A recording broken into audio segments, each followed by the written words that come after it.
Hello and welcome to made easy current affairs weekly, जहां हम cover करते हैं नेशनल और इंटरनेशनल इंपॉर्टेंस के सभी current affairs. So let's quickly get started.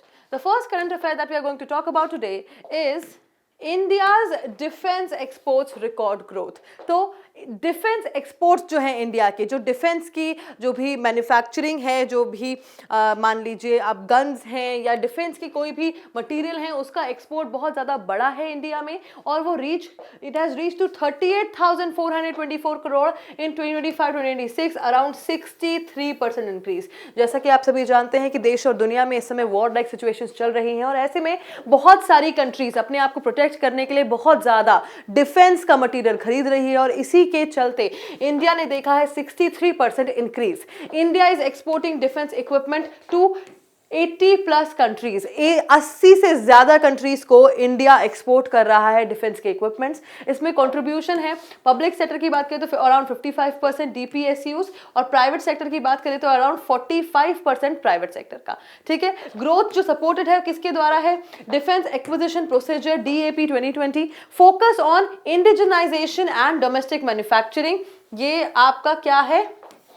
विकसित भारत की तरफ एक और नया कदम. मेक इन इंडिया हम फॉलो कर रहे हैं कि इंडिया में चीज़ें बनाई जाएं, बहुत ज़्यादा मैन्युफैक्चरिंग हो, बड़े इंडिया में डोमेस्टिक मैन्युफैक्चरिंग बढ़े, और इसीलिए हम ज़्यादा चीज़ें एक्सपोर्ट कर पाए देश और दुनिया को. ठीक है. Innovation schemes like iDEX and TDF. Target is 3 lakh crore defence production by 2029. 2029 तक 3 लाख करोड़ का डिफेंस प्रोडक्शन इंडिया करे. That is the target. Importance इसकी ये है कि it shows India's emergence as a global defence manufacturing hub. India एक ग्लोबल डिफेंस मैन्युफैक्चरिंग हब बनके उभर रहा है, जो कि हमारे लिए एक बहुत ही ज्यादा अच्छी बात है. बिकॉज उससे क्या होगा? एम्प्लॉयमेंट बढ़ेगा देश में. There will be developed. मैंने जैसे कि बताया, कदम है विकसित भारत की तरफ. आप खुद सोचिए, मैन्युफैक्चरिंग बढ़ेगी मतलब इंडस्ट्रीज बढ़ेंगी इंडिया में. इंडस्ट्रीज का बढ़ना है, इसका मतलब कि लोग चाहिए होंगे उस इंडस्ट्री को चलाने के लिए, और एम्प्लॉयमेंट जिसकी बहुत ज्यादा जरूरत है, because we are the most highly populated country, plus we have the youth, a lot of youth right now. So we need employment, और ये हमारे विकसित भारत बनने की तरफ एक नया कदम होने वाला है. Moving forward, let's talk about the second topic, which is prototype fast breeder reactor Kaipakkam. So, achieved criticality, self-sustaining nuclear reaction uses MOX fuel uranium plus plutonium called breeder. Breeder क्यों बुलाया जाता है इसको? Because it produces more fuel than it consumes. जितना consume करता है fuel, उससे ज्यादा ये प्रोड्यूस करता है. Part of India's 3 stage nuclear programme. ये इंडिया के 3 स्टेज न्यूक्लियर प्रोग्राम का पार्ट है, और हेल्प करता है future thorium based energy production को. फ्यूचर में जो भी थ्योरियम बेस्ड एनर्जी प्रोडक्शन होगा, उसके लिए भी बहुत हेल्पफुल रहेगा. And India becomes one of the few countries with this advance technology. तो इंडिया एक ऐसी कंट्री बन चुकी है मतलब बहुत सारी कंट्रीज के पास ये टेक्नोलॉजी नहीं है, बहुत ही कम कंट्रीज के पास ये टेक्नोलॉजी है, और इंडिया उनमें से एक अब बन चुकी है. इंपॉर्टेंस इसकी ये है कि स्ट्रेंथन करता है एनर्जी सिक्योरिटी को और न्यूक्लियर कैपेबिलिटी को. एनर्जी सिक्योरिटी की अगर हम बात करें तो देखिए, जो भी वॉर चल रहा है अभी ईरान और US के बीच, उसमें सबसे ज्यादा टारगेटेड रीजन क्या है? एनर्जी. एनर्जी की वजह से हर जगह क्राइसिस चल रहे हैं ऑयल के, है ना. तो इसीलिए इंडिया एक ऐसा मॉडल तैयार करना चाहता है कि हम अपनी एनर्जी सिक्योरिटी को स्ट्रेंथन करें, और उसके साथ साथ अपनी न्यूक्लियर कैपेबिलिटी को भी स्ट्रेंथन कर सकें. Moving forward, let's talk about the INS Aridhaman nuclear submarine. तो अरिहंत क्लास न्यूक्लियर सबमरीन के बाद अब एक अपग्रेडेड वर्जन आ चुका है, INS अरिधमन. ओके, जो कि उससे ज्यादा एडवांस्ड है और लार्जर देन अर्लियर सबमरीन्स. जो अर्लियर सबमरीन्स हैं INS अरिहंत जैसी, उससे ज्यादा एडवांस और उससे ज्यादा बड़ा है.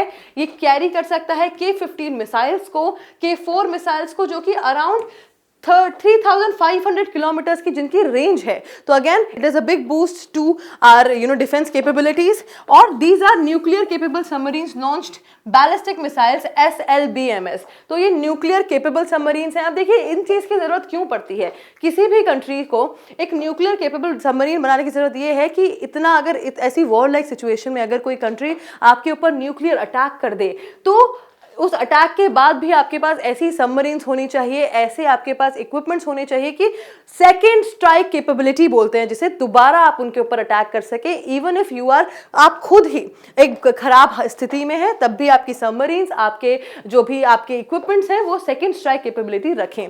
तो इसीलिए कोई भी कंट्री आपके ऊपर न्यूक्लियर अटैक करने से पहले सोचेगी एक बार कि यार हम इसके ऊपर न्यूक्लियर अटैक नहीं कर सकते हैं, because they already have second strike capability. तो उसी को एनहांस करते हुए इंडिया ने आईएनएस अरिधमन को शामिल किया है अपनी डिफेंस कैपेबिलिटी में। Strengthens India's nuclear triad land air sea capability. अब पहले समझ लेते हैं न्यूक्लियर ट्रायड क्या होता है। न्यूक्लियर ट्रायड मतलब लैंड से, एयर से और सी से, तीनों ही जगह से न्यूक्लियर मिसाइल्स लॉन्च करने की क्षमता होना किसी भी कंट्री के पास, जो कि इंडिया के पास है, और आईएनएस अरिधमन उसको और भी ज्यादा स्ट्रेंथन कर रहा है। ठीक है, इसकी इंपॉर्टेंस ये है कि एनहांस करता है स्ट्रैटेजिक डेटरेंस और नेशनल सिक्योरिटी को।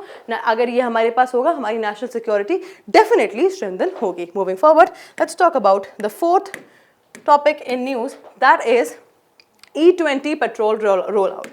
So petrol blended with 20% ethanol implemented nationwide.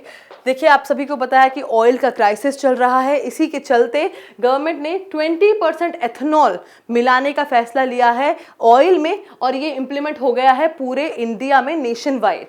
ठीक है, एथेनॉल किससे ड्राइव होता है, किससे मिलता है आपको एथेनॉल? शुगर केन से, मेज से, सरप्लस डैमेज फूड ग्रेन से। जो सरप्लस या फिर डैमेज फूड ग्रेन्स होते हैं उससे एथेनॉल मिलता है। तो ये 20% भी अगर एथेनॉल ब्लेंड होगा पेट्रोल में, तो हमारा जो एक्सपोर्ट है वो थोड़ा कम होगा, और थोड़ा हम रशिया से ले रहे हैं। तो जो जहां स्ट्रेट ऑफ हॉर्मुज से जो ऑयल वैसे तो इंडिया के पास आ रहा है, लेकिन अगर कभी रुक भी जाता है तब भी हम केपेबल हो सकते हैं कि हम अपने चीजें चला लें without oil also. Okay, benefits क्या है इसके? रिड्यूसेस क्रूड ऑयल इंपोर्ट, जैसा कि मैंने आपको बताया क्रूड ऑयल के इंपोर्ट को कम करता है। इंडिया इस समय 85% अराउंड क्रूड ऑयल इंपोर्ट करता है। तो अगर स्ट्रेट ऑफ हॉर्मुज से ऑयल आना बंद होता है तो इंडिया के लिए बहुत ज्यादा क्रिटिकल सिचुएशन हो जाएगी।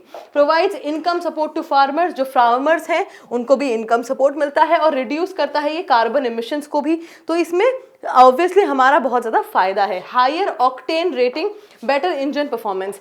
20% एथेनॉल मिलाने से जो पेट्रोल बनता है उसकी ऑक्टेन रेटिंग बहुत हाई है, और इंजन की परफॉर्मेंस भी आपके बेटर होती है। इसकी इंपॉर्टेंस ये है कि लिंक करता है एनर्जी सिक्योरिटी, एग्रीकल्चर और इन्वायरमेंट से।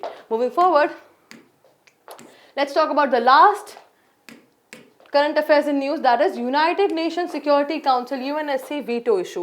So United Nations Security Council recently saw Russia and China veto a resolution. UNSC में रशिया और चाइना ने रिसेंटली एक रेजोल्यूशन को वीटो किया है। वीटो का मतलब है नो बोलना, और एक भी कंट्री अगर वीटो करती है तो वीटो पावर यूज करना एक बहुत इंपॉर्टेंट पावर होती है यूएनएससी में। इसका स्ट्रक्चर है कि 15 मेंबर्स टोटल हैं, 5 परमानेंट मेंबर्स हैं, P5 जिनको आप बोला जाता है, जिनके पास P5 के पास वीटो पावर है। मुझे कॉमेंट सेक्शन में जरूर बताइएगा आपको क्या लगता है कि ये P5 में कौन कौन सी कंट्रीज शामिल है। 2 तो मैंने आपको बता ही दिया है, रशिया एंड चाइना, और बाकी 3 कंट्रीज कौन सी हैं? Do let me know in the comment section below. Veto का मतलब है even 1 permanent member can block a resolution. अगर कोई रेजोल्यूशन पास हो रहा है तो इन P5 में से अगर एक भी कंट्री ने वीटो करा है तो वो रेजोल्यूशन ब्लॉक हो सकता है। रिक्वायर करता है 9 votes plus no veto to pass a resolution. अगर आप कोई रेजोल्यूशन यूएनएससी में पास करना चाहते हैं तो उसके लिए आपको 9 वोट चाहिए, और किसी भी परमानेंट मेंबर मतलब P5 में से एक भी कंट्री ने वीटो नहीं करा होना चाहिए। ठीक है, इसकी इंपॉर्टेंस ये है कि हाईलाइट करता है ग्लोबल पावर पॉलिटिक्स को, and raises debate on UNSC reforms. UNSC reforms पे ये डिबेट रेज करता है। सो this was all that was important for national and international news for the week. I will see you in another deep dive video. Until then, bye bye, take care. Thanks for watching.